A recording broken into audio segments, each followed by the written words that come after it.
अशोक गहलोत ਦੇ ਵੱਲੋਂ ਅਸਤੀਫਾ ਦੇ ਦਿੱਤਾ ਗਿਆ ਤੇ ਹੁਣ ਅਸਤੀਫਾ ਰਾਜਪਾਲ ਨੂੰ ਸੌਂਪਿਆ ਜਾ ਚੁੱਕਿਆ ਹੈ ਤਾਂ ਦੂਸਰੀ ਪਾਰਟੀ ਜੇਤੂ ਪਾਰਟੀ ਯਾਨੀ ਕਿ ਭਾਜਪਾ ਇਸ ਦਾ ਦਾਅਵਾ ਕਰੇਗੀ, ਸਰਕਾਰ ਬਣਾਉਣ ਦਾ ਦਾਅਵਾ ਕਰੇਗੀ ਤਾਂ ਹੁਣ ਇਸ ਤੋਂ ਪ੍ਰੋਸੈਸ ਨੂੰ ਅੱਗੇ ਫੋਲੋ ਕੀਤਾ ਜਾਵੇਗਾ। ਸੋ ਇਲੈਕਸ਼ਨ ਦੇ ਰਿਜ਼ਲਟ ਚੋਣਾਂ ਦੇ ਨਤੀਜੇ ਐਲਾਨੇ ਜਾ ਚੁੱਕੇ ਹੈ। ਰਾਜਸਥਾਨ ਦੇ ਵਿੱਚ ਕਰਾਰੀ ਹਾਰ ਦਾ ਸਾਹਮਣਾ ਕਾਂਗਰਸ ਨੂੰ ਕਰਨਾ ਪਿਆ, ਜਿਸ ਤੋਂ ਬਾਅਦ ਖਾਸੀ ਪਰੇਸ਼ਾਨ ਖਾਸੀ ਨਾਰਾਜ਼ ਵੀ ਕਾਂਗਰਸ ਪਾਰਟੀ ਰਾਜਸਥਾਨ ਦੇ ਵਿੱਚ ਨਜ਼ਰ ਆਈ ਹੈ ਤੇ ਹੁਣ ਅਸ਼ੋਕ ਗਹਿਲੋਤ ਵੱਲੋਂ ਅਸਤੀਫਾ ਦੇ ਦਿੱਤਾ ਗਿਆ। ਗਵਰਨਰ ਨੂੰ ਆਪਣਾ ਅਸਤੀਫਾ ਸੌਂਪਣਾ ਹੁੰਦਾ ਹੈ ਤੇ ਅਸਤੀਫਾ ਸੌਂਪ ਦਿੱਤਾ ਗਿਆ ਤੇ ਭਾਜਪਾ ਹੁਣ ਆਉਣ ਵਾਲੇ ਸਮੇਂ ਦੇ ਵਿੱਚ ਜਿੱਤ ਦਾ ਦਾਅਵਾ ਠੋਕੇਗੀ ਤੇ ਪਾਰਟੀ ਬਣਾਉਣ ਦਾ ਦਾਅਵਾ, ਜਿੱਤ ਦਾ ਦਾਅਵਾ, ਜਿੱਤ ਹਾਸਲ ਕਰਨ ਤੋਂ ਬਾਅਦ ਪਾਰਟੀ ਬਣਾਉਣ ਦਾ ਦਾਅਵਾ ਠੋਕੇਗੀ ਤੇ ਹੁਣ ਭਾਜਪਾ ਵੱਲੋਂ ਆਪਣਾ ਸੀਐਮ ਐਲਾਨਿਆ ਜਾਵੇਗਾ, ਨਿਯੁਕਤ ਕਰਵਾਇਆ ਜਾਵੇਗਾ। ਅਸ਼ੋਕ ਗਹਿਲੋਤ ਨੇ ਅਸਤੀਫਾ ਦੇ ਦਿੱਤਾ ਹੈ। ਇਸ ਸਮੇਂ ਦੀ ਹੈ ਜਾਣਕਾਰੀ ਤੁਹਾਡੇ ਨਾਲ ਸਾਂਝੀ ਕਰ ਰਹੇ ਹਾਂ ਕਿਉਂਕਿ ਲਗਾਤਾਰ ਚਰਚਾਵਾਂ ਬਣ ਰਹੀਆਂ ਸਨ ਕਿ ਕਰੀਬ 5 ਵਜੇ ਦੇ ਕਰੀਬ ਇਹ ਦੇ ਸਕਦੇ ਨੇ ਅਸਤੀਫਾ ਤੇ ਹੁਣ ਅਸਤੀਫਾ ਦੇ ਦਿੱਤਾ ਗਿਆ ਹੈ। ਗਵਰਨਰ ਨੂੰ ਅਸਤੀਫਾ ਸੌਂਪਿਆ ਵੀ ਜਾ ਚੁੱਕਿਆ ਹੈ।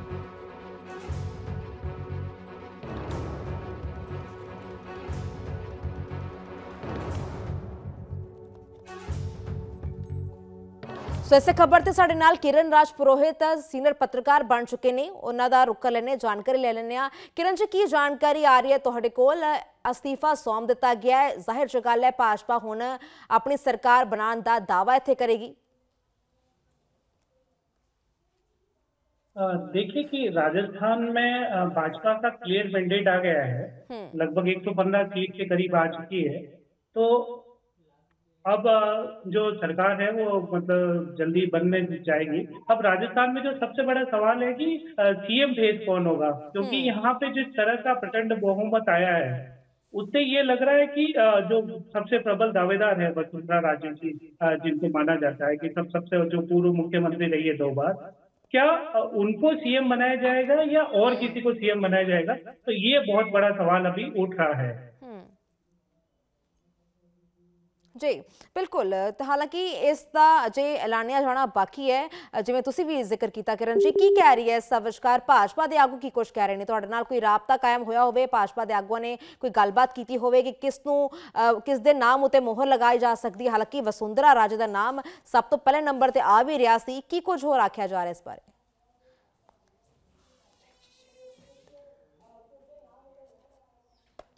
तो जरूर अपने सीनियर पत्रकार के नाल एक बार फिर तो गलबात करने की कोशिश करांगे, पर उस तो पहला जानकारी तो साझा कर दईए। हालांकि एक क्लीन स्वीप जिसनूं असीं कह रहे हैं राजस्थान दे विच भाजपा ने हासिल की है, कांग्रेस नूं करारी हार का सामना करना पिया। पर इस विचकार अगला सीएम राजस्थान तो भाजपा का कौन होगा, अजे तस्वीर ही क्लीयर नहीं हुई, अजे क्लैरिटी ही नहीं सामने आई।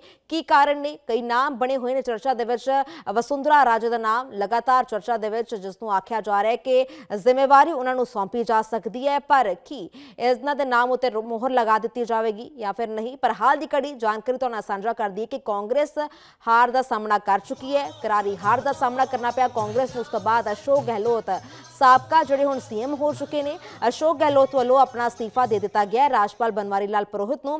किरण राज पुरोहित एक बार फिर तो साडे नाल बन चुके हैं, उन्हां दा रुख कर लैणे आ। किरण जी, एक बार फिर तो तुहाडे तो जानना चाहांगे, नाम बड़े चर्चावां दे विच बने हुए सन, क्लैरिटी ऑफ थॉट्स नहीं है कि आखिर किसनूं आपां सीएम चुनांगे। ते हालांकि अशोक गहलोत वालों तो अस्तीफा दिता जा चुका है, हुण भाजपा इत्थे अपनी सरकार बनाने का दावा करेगी। देखिए अब भाजपा में तैयारी शुरू हो चुकी है कि सीएम किसको बनाना है, और उसको लेकर कई सारे नाम रहे जो वसुंधरा राजे के अलावा भी है, जिसमें जो केंद्रीय मंत्री गजेंद्र सिंह शेखावत है, जो बालकनाथ है जो सांसद है वो चुनाव जीत चुके हैं। और ऐसा सुनने में आ रहा है कि बहुत सारे जो सांसद प्रत्याशी जो 4 चुनाव जीते हैं उनमें से 3 को वहां बुलाया गया, जिसमें दिव्या कुमारी भी प्रमुख है।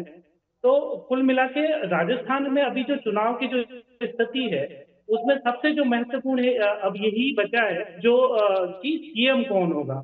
दूसरा ये जो चुनाव था बहुत ही रोचक था गहलोत के हिसाब से कि जो चुनाव पूरा लड़ा गया वो गहलोत वर्सेस मोदी लड़ा गया। मतलब जो बाकी स्टेट में देखेंगे तो पार्टी के बीच में चुनाव था, लेकिन राजस्थान में जो पूरा चुनाव हुआ है वो गहलोत वर्सेस मोदी हुआ है। और उस चुनाव में जो हर बार जैसे कांग्रेस हारती, जैसे यहाँ पे रिवाज है कि एक बार कांग्रेस आती है एक बार भाजपा आती है, लेकिन इस बार जो चुनाव में जो स्थितियां बनी, जिस तरह से कांग्रेस के पास 69 से 70 सीटें है, तो ये इनके एक सम्मानजनक हार है, ये कह सकते हैं गहलोत के लिए। जी बिल्कुल। तो भी जानना चाहांगे कुछ भाजपा आगुआ ने कि कोई राबता कायम किया होवे, कोई गलबात हुई होवे कि कुछ भाजपा आगू इस कह रहे ने कदों तक एक क्लैरिटी ऑफ थॉट्स हो जाएगा, कदों यह फैसला पक्के तौर पर लै लिता जाएगा? बस मुझे लगता है कि कल के बाद में विधायक दल की बैठक के बाद ये 2-3 दिन में स्थितियां क्लियर हो जाएगी और उससे ये समझ में आएगा कि मतलब क्या राजस्थान में होने वाला है, क्योंकि क्लियर मैंडेट मिल चुका है भाजपा का। हालांकि अगर इत्थे गल की जाए इत्थे किरण जी जो असी इत्थे कांग्रेस की हार का कारण लगातार उसका समझ रहे हैं, जिथे एंटी इनकम्बेंसी फैक्टर का दसिया जा रहा है। इस तो इलावा यह भी दसिया जा रहा है कि भाजपा इत्थे जिस ढंग के नाल उत्थों के लोगों के जो इमोशनस होन या फिर उन्होंने चर्चा या फिर उन्होंने विषय होन जो ढंग के नाल रख पाई है उही इत्थे कायम कांग्रेस नहीं कर पाई। हालांकि असीं देखते भी रही हिस्टरी दे विच कि 5 सालों के बाद जिवें इन्होंने राजस्थान के लोगों ने अपना मूड बदलिया है इत्थे लीडरां नूं लैके, वो एक बार फिर तो देखने को मिलिया जरूर। कांग्रेस की हार के पीछे राजस्थान में 2-3 फैक्टर है जो सबसे महत्वपूर्ण है, जिनमें जो पहला फैक्टर है वो है कि गहलोत और जो पायलट गुट है उन दोनों का आपसी विवाद है, वो बहुत महत्वपूर्ण है। दूसरा, विधायकों को जो एंटी इनकम्बेंसी के साथ जो सरकार के खिलाफ तो इतना माहौल नहीं था, उससे कहीं गुना ज्यादा विधायकों और मंत्रियों के खिलाफ एंटी इनकम्बेंसी थी, उनका भयंकर विरोध था। और जो कांग्रेस के जो टिकट का बंटवारा हुआ उसमें जिस तरीके से दोनों का जो खेमेबाजी थी, उसको जो संतुलन साधने में जिस तरह से संतुलन साधा गया कि कांग्रेस गुट के जो पायलट गुट के जो विधायक है उनको भी बराबर टिकट दे दिए गए, गहलोत गुट है उनको भी दे दिए गए, और जो खुश करने की नीति थी कांग्रेस की वो कांग्रेस पे बहुत भारी पड़ी। और उसका जो सबसे बड़ा कारण ये रहा कि जो पिछले 2-3 साल से लगातार विवाद चल रहा है, पायलट लगातार मोर्चे खोले हुए हैं कांग्रेस के खिलाफ, तो वो उन्होंने कोई प्रचार भी नहीं किया। जो तीसरा सबसे बड़ा कारण है कि जो राजस्थान को लेकर कहा जाता है कि यहाँ पे बहुत सारी योजनाएं आई, जन कल्याणकारी योजना आई, लेकिन वो योजनाएं आई तो, लेकिन वो सब कुछ एन वक्त पे आई, उससे कांग्रेस को बहुत नुकसान हुआ। एक जो एन जो फैक्टर है जो आपने कहा कि जो वोटों का बहुत ध्रुवीकरण हुआ और इसके पास कांग्रेस के पास उसकी कोई काट नहीं थी, कोई भी उसका तोड़ नहीं था। ये 3-4 प्रमुख कारण थे जिस वजह से राजस्थान में कांग्रेस के हाथ से सत्ता चली गई। जी जी ठीक है, बहुत बहुत शुक्रिया थोड़ा किरण जी इस तमाम जानकारी के लिए।